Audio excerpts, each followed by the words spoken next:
তেলবাহী দুটি ভেসেল সোমবারের মধ্যে দেশে এলে দেশের জ্বালানি সংকট কিছুটা নিরসন হবে, তবে স্থায়ী সমাধান আসবে না বলে মনে করছেন জ্বালানি বিশেষজ্ঞরা।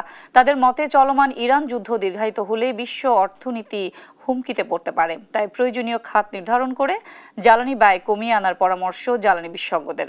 রিয়াজ সেজানের প্রতিবেদন।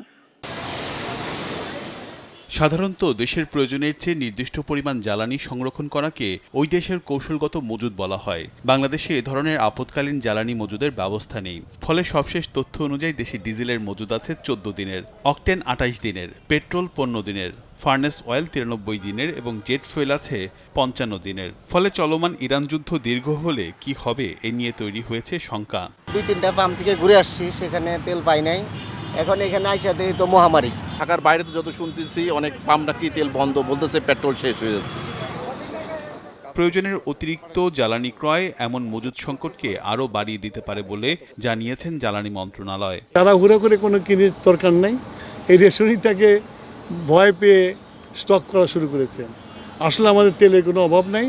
শুধু তাই না, আগামী 9 তারিখে আরও 2টা ভেসেল আসছে। তেলবাহী দুটি ভেসেল দেশে আসলে আপাতত সংকট কাটবে, কিন্তু যুদ্ধ চলমান থাকলে নিতে হবে রেশনিং সহ আরও কৌশলগত উদ্যোগ। রেশনিং হয়তো করতে হতে পারে যদি চালান চলে আসে, একটা প্যানিক পারচেজ হচ্ছে আমরা দেখতে পাচ্ছি। এটা অ্যাসুরেন্স দিতে হবে এবং আমাদের সত্যিকারভাবে ভাবতে হবে যে স্ট্র্যাটেজিক স্টোরেজ আমরা ভবিষ্যতে যদি কখনো এই ধরনের ঘটনা ঘটে, যেহেতু আমদানির উপর নির্ভরশীল, সুতরাং আমদানির বিঘ্ন ঘটতে পারে যে কোনো সময় নানা কারণে। আন্তর্জাতিক বাজারে এরই মধ্যে প্রতি ব্যারেল তেলের দাম ছাড়িয়েছে $93। বিশ্লেষকরা বলছেন যুদ্ধ চলমান থাকলে এটি $150 ছাড়াতে পারে। এতে অনেক দেশের অর্থনীতি ধসে পড়বে। এই জন্য জ্বালানি ব্যবহারে কৃচ্ছ্রতা সাধনের পরামর্শ তাদের।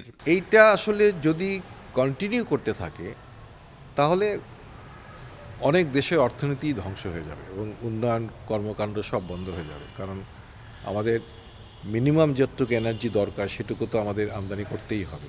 সেই ক্ষেত্রে অন্যান্য জায়গায় কৃচ্ছ্রতা সাধন করতে হবে, অন্যান্য জায়গায় ব্যয় সংকোচন করতে হবে। বিশ্লেষকদের মতে জ্বালানি তেলের বড় কোনো বিকল্প বাজার নেই। তাই প্রধান সরবরাহ লাইন বাধাগ্রস্ত হলে প্রভাব পড়বে বিশ্বজুড়ে।